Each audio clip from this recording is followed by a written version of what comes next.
Eh bien bonjour et bienvenue une nouvelle fois sur l'espace dédié au site mécaniqueuniverselle.net, le site qui vise à démontrer que l'humanité dans son ensemble évolue vers son ultime perfection. Nous évoluons, nous travaillons tous sans le savoir à construire le paradis pour nos futurs descendants. Il faudra 3, 4, 5 siècles peut-être, davantage, mais on travaille tous à cette œuvre-là sans le savoir, on l'ignore pour l'instant. Et maintenant, à mon sens, l'humanité n'est pas loin de prendre conscience de cette réalité, de ce qu'on construit. Il est temps, à mon sens, de commencer à se demander qu'est-ce que nous faisons sur cette planète, pourquoi nous sommes présents au monde, pourquoi nous arrivons à la vie, quel est notre rôle, quel est le rôle de l'humanité. Et donc, j'essaie de répondre à ces questions. Alors, si vous pensez que ces interrogations ont un intérêt pédagogique, que c'est peut-être intéressant que le plus de monde possible commence à se poser ce type de questions. Où va l'humanité? Quel est notre sens? Que les scientifiques s'en emparent, etc., qu'on commence à vraiment réfléchir à ça, les philosophes, les scientifiques, etc. Eh bien, vous pouvez mettre des pouces, vous pouvez vous abonner, vous pouvez, enfin, voilà, des avis, vous abonner, envoyer le lien à vos amis, et laisser des commentaires. Tout ça augmente la visibilité de l'espace. Si vous le jugez pertinent, tout simplement. Sinon, il n'y a pas de, voilà, il y a évidemment pas d'obligation à cela.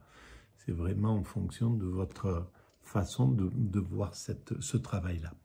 Alors, pour préciser ces théories, je m'appuie de temps en temps et je découvre en même temps des émissions de France Culture. Et là, par exemple, je travaille sur l'histoire de la raison, la montée de la raison dans l'évolution de la raison au sein de la philosophie.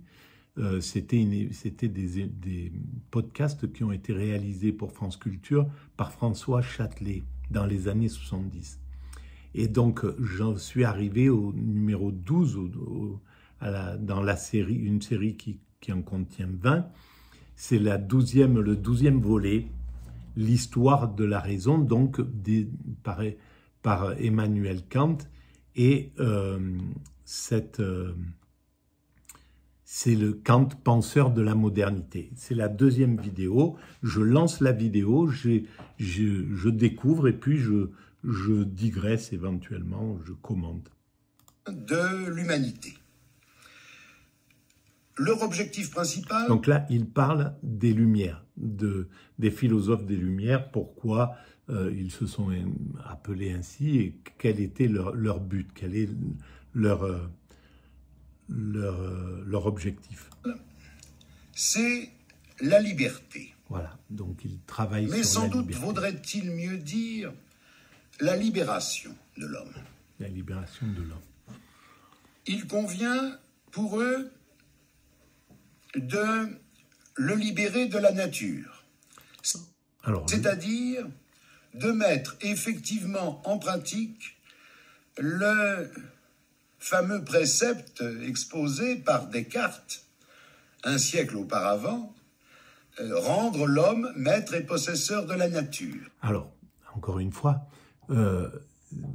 Descartes, me semble-t-il, dit se rendre comme maître et possesseur de la nature, mais non pas maître et possesseur de la nature. Donc c'est bien que le maître et le possesseur de la nature, c'est encore le divin, c'est Dieu.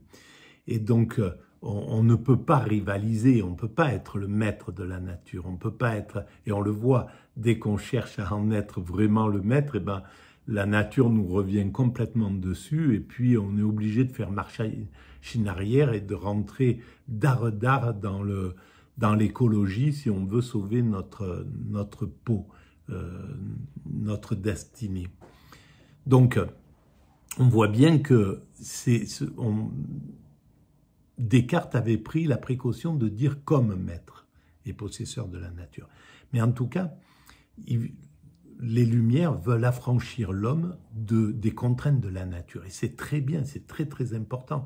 On a besoin de ça lorsqu'on aura atteint la cette perfection, il ne faut plus que l'homme ait des contraintes de la nature, des contraintes du climat, qu'il faut qu'il soit abrité, qu'il ait de quoi se nourrir, de quoi subvenir aux besoins élémentaires de l'homme, boire, se nourrir, donc avoir de l'eau potable, des endroits où il peut vivre, etc. Bref.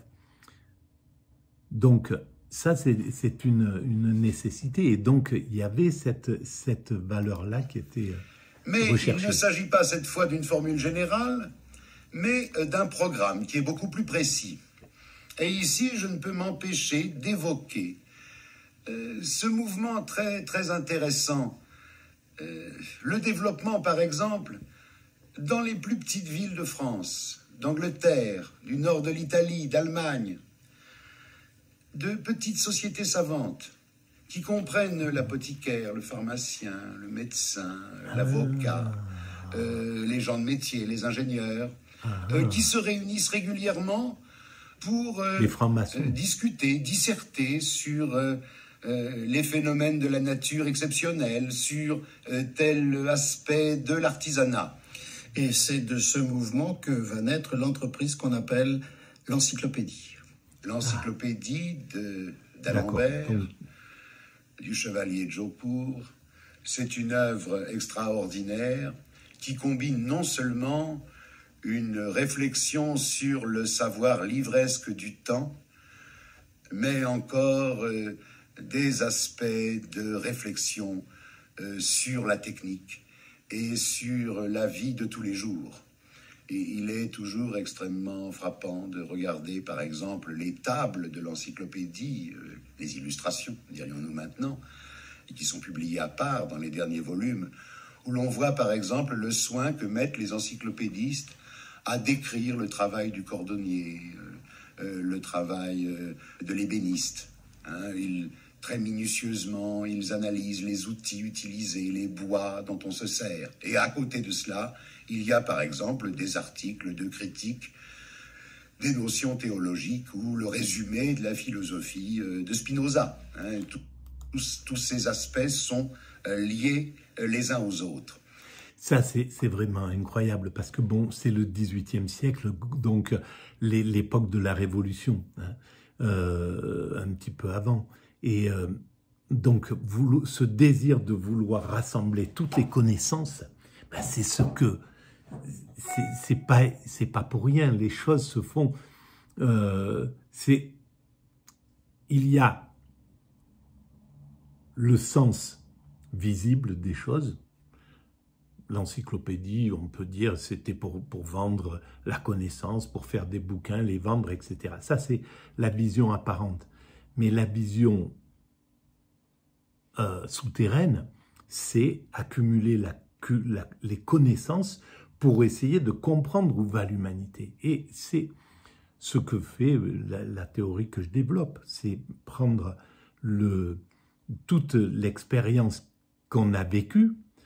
C'est pour ça que le début de ma théorie dit « Nous étions des primates naturels, nous sommes des hommes constructeurs et nous allons vers l'humain abouti ». Donc il y a une ligne directrice d'évolution qui nous amène à l'humain abouti, c'est-à-dire l'humain accompli, l'humain qui la perfection. Et tout ça, ça pourra être prouvé, ça pourra être démontré uniquement en modélisant tout ce que l'homme a créé depuis qu'il s'est séparé des autres primates, tout ce qu'il a fait évoluer dans un sens pour toute cette connaissance, ça rentrera dans une sorte d'IA, dans un ordinateur qui peut accueillir toutes ces connaissances-là. Et on demandera, maintenant on est arrivé à cette possibilité-là, de demander à l'IA, à l'intelligence artificielle, analyse-moi toutes ce données de ce qui s'est passé entre le primate que nous étions et ce que nous sommes, et dis-nous avec ça où nous allons. Et c'est quand l'IA pourra dire, ben oui, on va vers la paix absolue, la paix universelle, la liberté totale, l'égalité totale, etc., etc., l'écologie 100%, la fin des frontières, la fin de... Voilà. Et bien là, l'homme, à ce moment-là, pourra dire, bon, eh ben, puisque c'est entériné par la science, les scientifiques se pencheront sur la question, évidemment, et quand les scientifiques diront c'est entériné, ok, c'est le chemin vers lequel on va, donc il y a une ligne directrice à l'intérieur de l'axe de l'humanité, et ben maintenant on s'y conforme parce que on a compris que c'était ça, donc et que ça englobe, c'est l'ensemble humain qui va vers ce point-là. Ça peut pas être un petit groupe, une communauté, une ethnie, une religion qui atteindrait la perfection pendant que le reste les regarderait faire. Non, c'est l'ensemble humain. Donc, ok, on est d'accord avec ça. Là, l'ensemble des nations est obligé de dire, bon ben on y va, au lieu d'y aller en se tapant dessus, en se mettant des bâtons dans les roues, en empêchant l'autre de nous doubler, etc. On va travailler tous ensemble, en coopération, toute l'humanité. On a déjà construit toutes les structures pour ça, l'ONU, l'UNESCO, l'OMS, l'OMC, l'Organisation mondiale du travail, du tourisme, de tout, quoi. Donc on va travailler vraiment correctement, en vraie coopérative, et là, on aura aboli la guerre. Là, la guerre, d'un seul coup, c'est fini. Voilà. Donc, on n'est pas loin de résoudre. C'est pour ça que c'est important que l'humanité, dans son ensemble, commence à prendre conscience de cette théorie que la mécanique universelle, mais que les Lumières avaient déjà entrevues, etc. C'est une théorie universelle. Les religions ont compris cette évolution vers le paradis, vers l'apocalypse, vers le royaume de Dieu. Voilà. Donc, c'est pour ça que je vous dis, c'est important de soutenir cet espace pour qu'il y ait de plus en plus de monde qui entendent l'humanité va vers sa perfection. Donc, qui se pose la question, ah bon, l'humanité a un sens? Ah, mais alors, je m'étais jamais posé la question en réalité. C'est ça le truc. Chaque fois que j'en parle, je me rends compte que les gens ne se sont jamais posé cette question. Où va l'humanité? Et comment on est posé sur cette planète sans se poser cette question? Ça paraît invraisemblable quand on y réfléchit. Il s'agit bien de libérer l'homme de la nature et en même temps de le libérer des ténèbres. Les ténèbres, qu'est-ce que c'est? Les ténèbres, c'est ce qu'on ne comprend pas. C'est la superstition. Ou la superstition. Voltaire n'était pas anti-religieux, il n'était probablement pas athée, mais en tout cas, il était ennemi de la superstition, c'est-à-dire de la retombée de la religion dans le fanatisme et dans l'obscurantisme. Libérer aussi l'homme des passions. Quand on parle de lumière naturelle, il faut voir que même les personnalités religieuses s'en servent. C'est l'époque où naît, par exemple, contre la théologie sacrée, c'est-à-dire la théologie qui se fonde uniquement sur la Bible, une théologie qui s'efforce de raisonner sur Dieu avec les seules forces de l'expérience. Et puis aussi, bien sûr, l'aspect politique qu'on ne peut pas méconnaître, car c'est quand même l'axe important. Il s'agit de libérer l'homme de la tyrannie, tyrannie des coutumes, tyrannie des institutions archaïques qui ne conviennent plus à la nouvelle civilisation matérielle qui est en train de se mettre en place, et aussi tyrannie des pouvoirs. Alors, c'est là où c'est vraiment intéressant parce que cette théorie, ma théorie, est venue d'une intuition. Donc, tout s'est déroulé de façon intuitive. À partir de cette phrase, j'ai écrit cette phrase, l'humanité est destinée à atteindre sa perfection. Une fois que j'ai réalisé ce que je venais d'écrire, j'ai commencé à chercher pourquoi je disais ça. Et tout de suite, les premières phrases se sont imposées. Mais vraiment, on aurait dit que comme si quelque chose écrivait à travers moi. La première phrase, c'est « Nous étions des primates naturels, nous sommes des hommes constructeurs, nous allons à l'humain. Nous allons nous allons vers l'humain accompli. Les 3 grands travaux de l'humanité, c'est la maîtrise progressive du comportement, la maîtrise progressive de l'environnement, la maîtrise progressive du questionnement. Et en fait, ça correspond exactement à ce que cherchaient à libérer les lumières. En fait, maîtriser le comportement humain, donc apprendre à se maîtriser, donc à éclairer notre comportement. C'est un siècle après est arrivé Freud, qui veut vraiment réfléchir à nos pulsions, tout ce qui fait qu'on peut représenter un danger pour autrui et un danger pour soi-même. Donc c'est bien éclairer la psychologie et les pathologies. Et là, on sait maintenant, on peut tout à fait... L'humanité, elle est arrivée à un point incroyable de son évolution. Le jour où l'humanité veut libérer l'homme de toutes ces pathologies, c'est immédiat, c'est très vite fait, c'est très rapide, c'est très facile. Il suffit de mettre des psys en pagaille dans les écoles, des structures pour accompagner les parents dans l'éducation, de former des enseignants, que l'école soit vraiment un endroit où les enfants on a compris comment ils peuvent être épanouis, comment on va arrêter tout de suite s'il y a des maltraitances dans la famille, des choses qui peuvent le perturber et lui poser des problèmes après, interférer dans sa vie d'adulte, la maltraitance, la violence, etc. Lui apprendre à gérer toutes ses pulsions, toute sa colère, des choses comme ça, etc. Donc ça, c'est très très facile de gérer ce genre de choses. Et maintenant, en plus, on a d'autres éléments à notre service. On commence à travailler sur les gènes, on travaille sur tout un tas de choses. Donc, l'humanité parviendra à écarter cette chose-là. La maîtrise de l'environnement, c'est comme se rendre comme maître et possesseur de la nature, mais en fait, maintenant, pendant cette période-là, il n'y avait pas de réflexion sur l'écologie, on pompait sur le climat, sur les arbres, sur les trucs, on ne se posait pas de questions.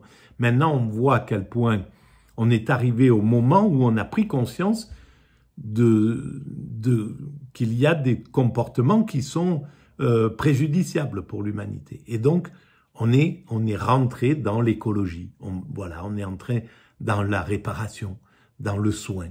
Et c'est pareil, le soin psychologique et le soin de la planète. Et là, sur 50 ans, sur 100 ans, on va soigner la planète jusqu'à atteindre un état de perfection où on sera du 100% écologique, où on n'aura plus d'impact négatif sur la planète.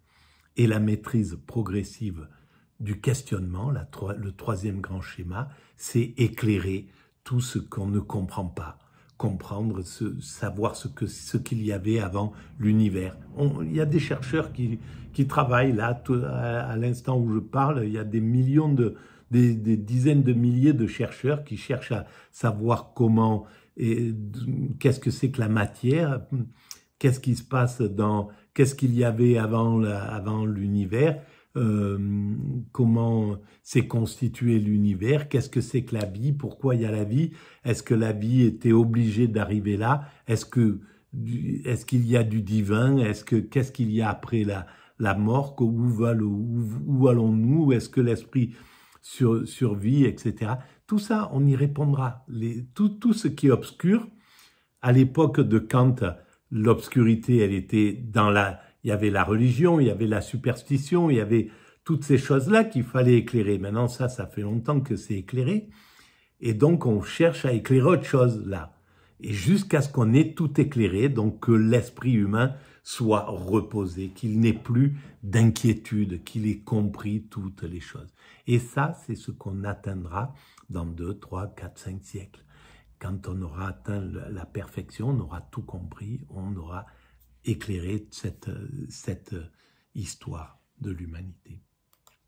Il faut bien dire d'ailleurs que dans cette entreprise, les philosophes des Lumières vont avoir des alliés parmi les souverains eux-mêmes. Ce sont les despotes éclairés qui accueilleront ce mouvement de libération.